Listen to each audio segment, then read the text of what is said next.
Hi, everybody. Welcome to Why Eagles, Why, our weekly look at the Philadelphia Eagles. Dave Bontempo, Pete Amato, and Bill Gilman with you as we go through what has been a magical season for the Eagles. As we talk about last week's games and this one, please remember to hit like and subscribe to be notified about future videos.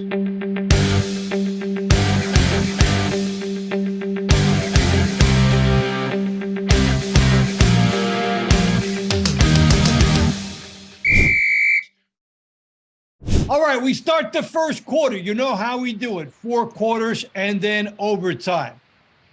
Eagles go to 8-0. They are now number 1 on the ESPN power rankings because Buffalo lost to the New York Jets. The Eagles beating Houston 29-17. Pete, I'll start with you. What did you think of that game? How did you feel about the Eagles' performance there? They came out and they kind of got punched in the mouth by a team that hasn't punched anybody in the mouth all season. So it was a little interesting. I originally said the Eagles should come out and just dominate from start to finish. That didn't happen, but I was never nervous about the game. Even when it was 14-14 at halftime, I was never like, oh, the Eagles are going to have a chance to lose. I always was confident the Eagles would pull it out. Obviously, I would have liked to see them kind of be a little more comfortable at halftime, but yeah, I was never like nervous about it. I mean, besides a few mistakes here and there, I feel like the Eagles did what they had to do. I mean, Miles Sanders looks like he looks great. I mean, it's funny because Miles Sanders is quietly having a career year. So I think he probably stood out the most to me, and he has all these weeks. I mean, because you get these big signings like A.J. Brown and stuff like that, and Jalen Hurts having a great year. So Miles Sanders kind of going under the radar, but he's quietly having a career year, and it is a contract year for him too.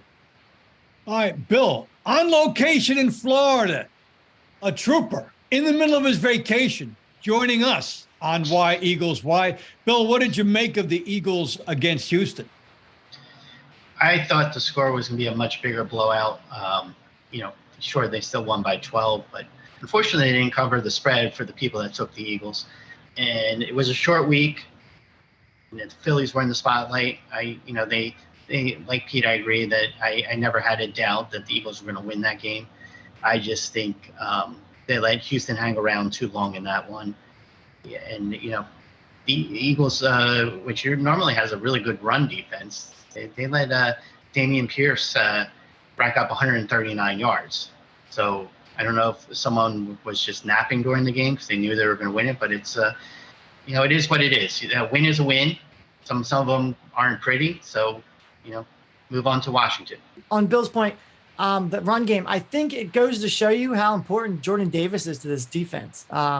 He didn't play, and yeah, there was nobody there to stop the run, which is a good thing. I mean, that means he's a good player, but they need to make it a point to get him in tip-top shape the next few years so he can be a regular player on this defensive line.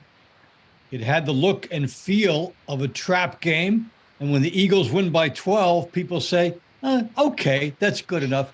That's an indication of how talented this team is. And we're going to take a look at their game against Washington in the second quarter. Second quarter of Why Eagles, Why, and the Eagles will be back on the primetime stage hosting the Washington Commanders on Monday night. So they come in unbeaten. They face a Commanders team that nearly won its 4th game in a row, but was beaten by the Minnesota Vikings in a very close one last week. It's a different team with Taylor Heineke. It's always a nip and tuck type game. Bill, what do you make of this matchup at first glance? Well, I don't think it's going to be as lopsided as the first meeting, week 3, where they had a literal feast of Carson Wentz, who was sacked 9 times in the game. I think Taylor Heineke is a much different quarterback. I think the Eagles are still going to put pressure on Washington's offense because the offensive line hasn't changed. The quarterback has changed. and this was a game, if you look back at the first meeting, the Eagles scored 24 unanswered points in the second quarter of that game. So Eagles have only gotten better. I think what I would like to see this time around is spread that scoring around. And the one thing I noticed about this season, just when you think you have the best team in the league, one of the not so good teams or the up and coming teams will sneak up and upset you if you not up to snuff. Perfect example last week, the Jets beat the Buffalo Bills. Who saw that one coming? The Buffalo Bills seem like the favorite, one of the favorites for the Super Bowl this year. They still are, but the Eagles are the only team that's still undefeated in this league. And this is an NFC East game. I think this one is at home, so there's no excuse for not winning this game and not winning this game comfortably.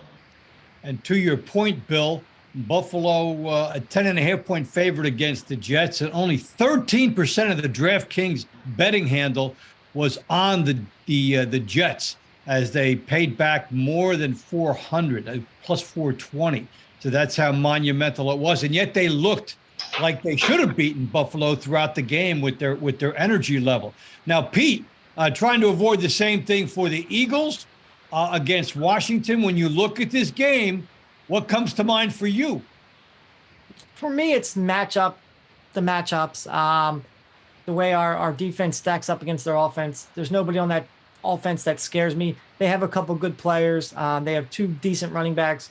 They have a couple good wide receivers. McLaurin has proved that he can make the big play now and then. But when it comes to their wide receivers, I feel like our secondary is second to none. We faced better wide receivers. We faced better groups of wide receivers. So I'm not scared of their wide receiver core. Their offensive line is very bad. We saw that in the week we played with the 9 sacks. Yes, Carson Wentz can't really move anymore, and Heineke does have better legs than Carson Wentz. So I'm guessing we're not going to get 9 sacks on him, but we should get pressure in there.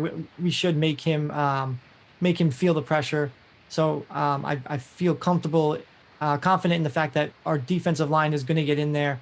The best part of the team is probably their defense. They do have a solid defense. They had a solid defense last year, and they were known for their defense. So I feel like if we can just not make crazy mistakes, don't turn the ball over, try not to make stupid penalties, and I think we should win this one pretty handily. Like I said, there's nobody on their offense that they don't score points. I mean, no matter who's the quarterback, Heineke, Wentz, it doesn't matter. They just don't have the talent on offense or the offensive line to score points. And I think that's the major feel of my confidence right now. What is the aspect of this division game, though? Now, the Eagles are favored by double digits again. Mm-hmm. And there's something about these games with the Commanders that they just seem to go to the wire or a little bit more in doubt more than you'd think. Now, a lot of that is last year, but this year there's something about, and maybe you guys have both hit on it already, about wanting to be overconfident, avoiding being overconfident, as they got a 12-point win over the Texans, but did not blow them out. What do you think of that? Is there a possibility of looking past Washington, or is this more they're going to focus on Washington because it's a division game? I think they'll focus on them.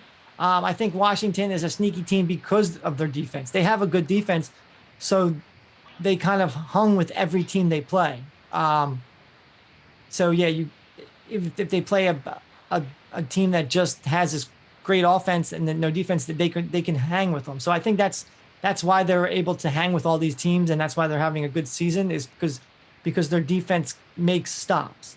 But I don't think we're going to be coming overconfident. We just went into a game against even worse team of Houston, and we underperformed that game. So I think, and like you said, it's a division game. Division games, I feel like especially with the NFC East, none of the teams like each other. It's been very well known that the NFC East teams just don't like each other, and they usually play harder. Yeah, games are a little scrappier, they're uglier, but I don't think they're going to come in overconfident. At least I hope they don't. How about you, Bill? What is your overview as you look at this game? I don't see any reason why they would come in overconfident. I think last week's game against Houston was sort of a wake-up call, sort of like the Arizona game was. This is a division game. You're 8-0. Are you going to want to say, what do you think they're talking about in the locker room? Like, we're not going to suffer our first loss to Washington. They want to put this game away early, like they should have against Houston. Washington, like Houston, has some talent, but they're not on the Eagles level. The Eagles want to win the NFC East and, not take it down to the end of the season. These are the games they have to win because you want to maintain control of that division. Because, yes, they're 8-0, but Dallas and the New York Giants aren't that far behind them. So one slip up by the Eagles suddenly makes that race a little closer. Right now, the Eagles are in the driver's seat. This is a must-win game. And the Eagles are so much more talented. Dallas Goedert last week had 100 receiving yards. Each week, someone else is stepping up. The week before, A.J. Brown had 3 touchdowns in the first half. So I think this team is too talented. This is a situation where the Eagles have so many weapons, so many players who can hurt you on both sides of the ball that these second and third tier teams in the league just can't match up with the Eagles. All right, an abundance of riches for the Eagles, and we'll take a further look in the third quarter. Third quarter of Why Eagles Why.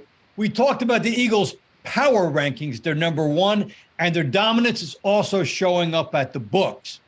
Before week 2, I made a bet at FanDuel about when the Eagles would lose their first game. I got 15-1 odds on the Green Bay Packers at the end of November.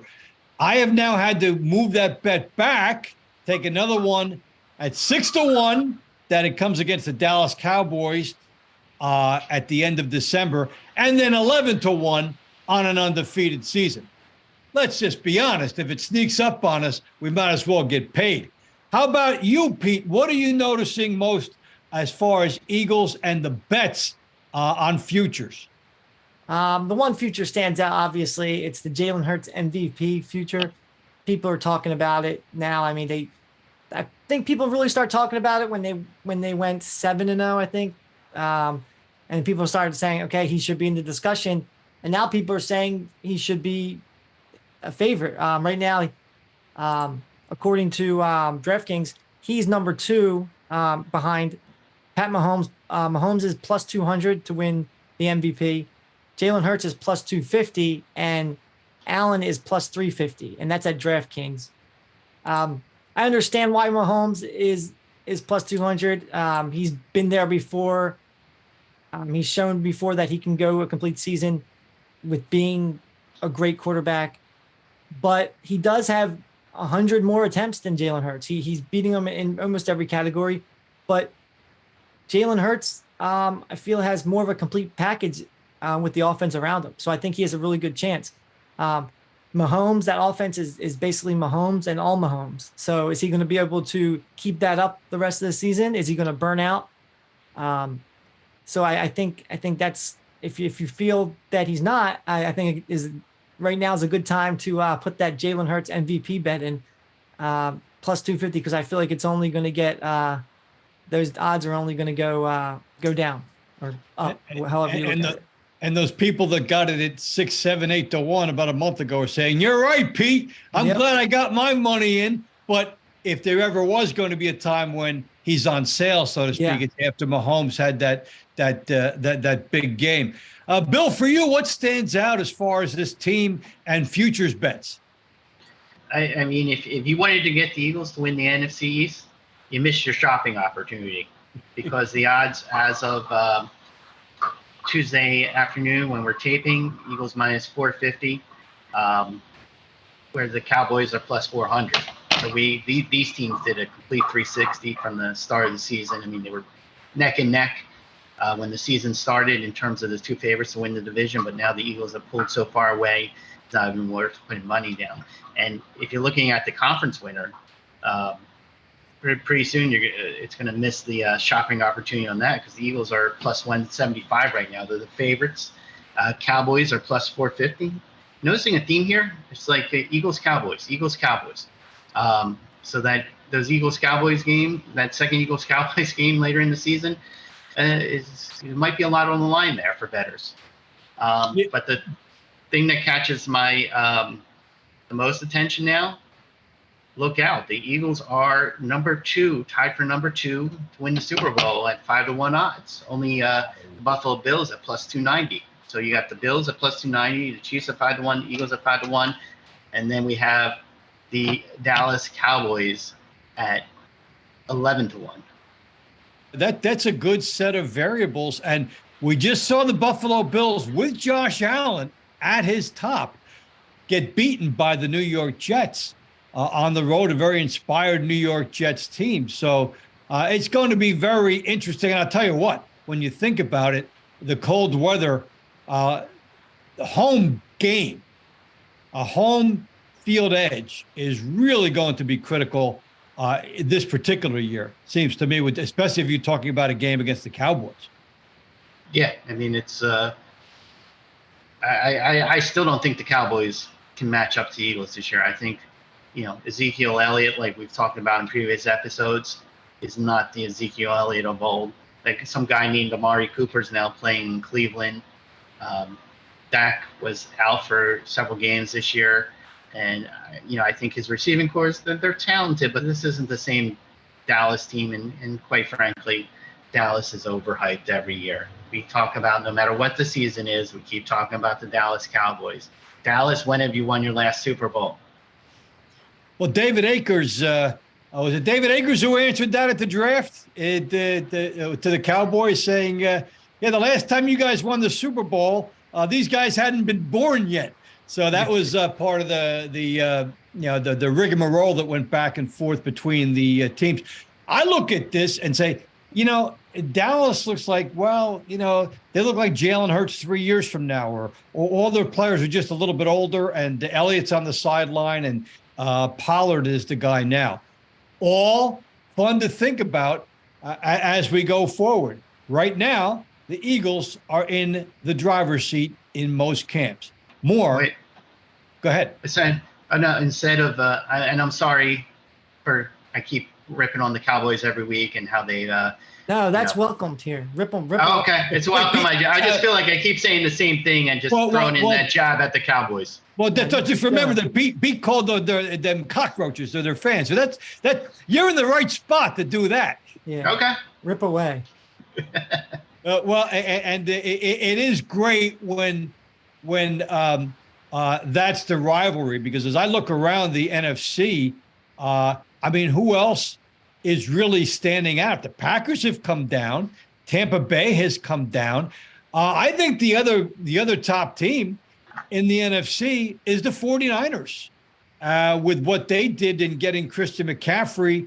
And I think that might be the most dangerous team to anyone trying to win the NFC. And we'll talk about that more in future issues. And we'll see if that pans out in upcoming performances. We'll have more in the fourth quarter. Fourth quarter of Why Eagles Why. We are at the halfway point. We'll talk about our surprises other than the Eagles around the league, good and bad. My good surprise, the New York Jets, first team to hit their over this year, and they beat the Buffalo Bills, having a great season. The Jets with 6 wins. And the surprise bad, the Green Bay Packers. This is the number 1 seed in the NFC playoffs last year. 5 losses in a row. So that's my surprise, good and bad. Pete, how about you? Your surprise, good and bad. Go with the bad first. The Rams, the Super Bowl champions. We all know there's a Super Bowl hangover, but this looks like a totally different team. And there wasn't any major changes to this team. Nobody can figure it out.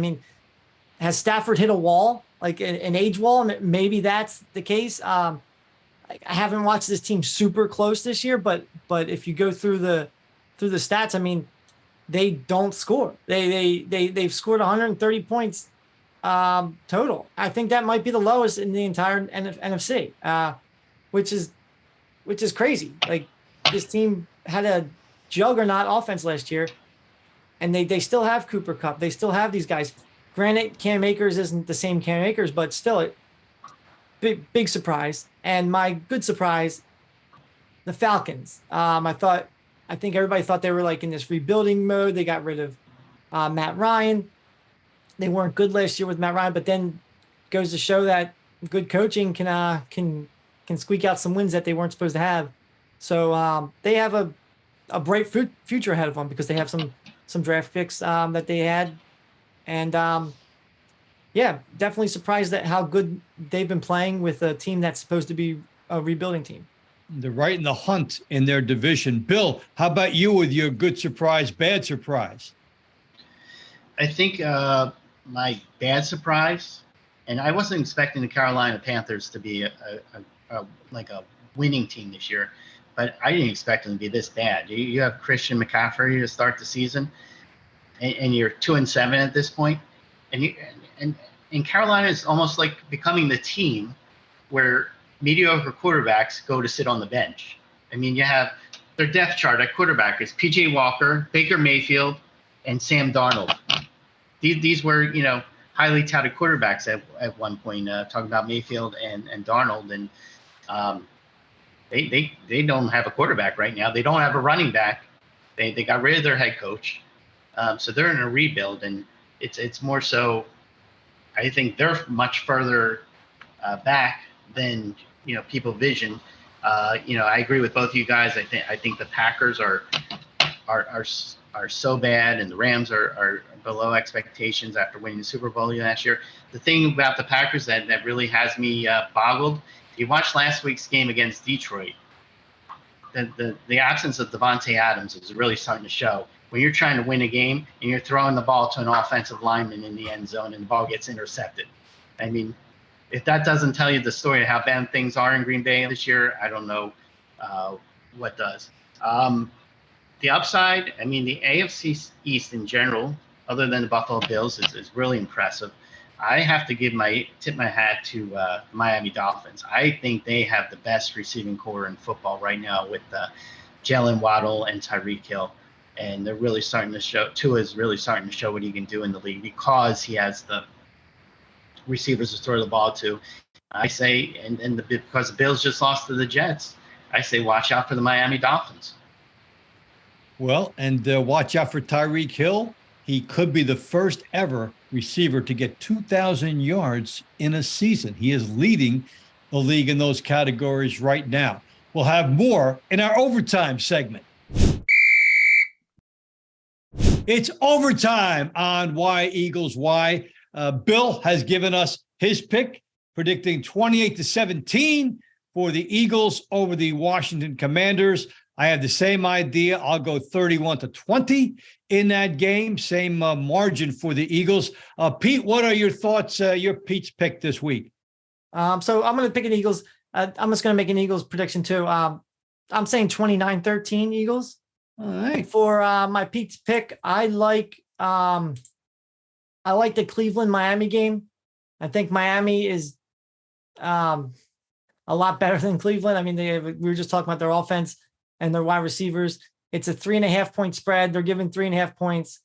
And I feel confident in giving those points. So Miami Dolphins -3.5 versus the Cleveland Browns for Pete's pick. All right. I like looking forward to that game too. Well, thank you for joining us. Please remember to hit like and subscribe to be notified about future videos. For Pete Amato, for Bill Gelman, this is Dave Bontempo saying thanks for joining us on Why Eagles Why, and we'll catch you next week.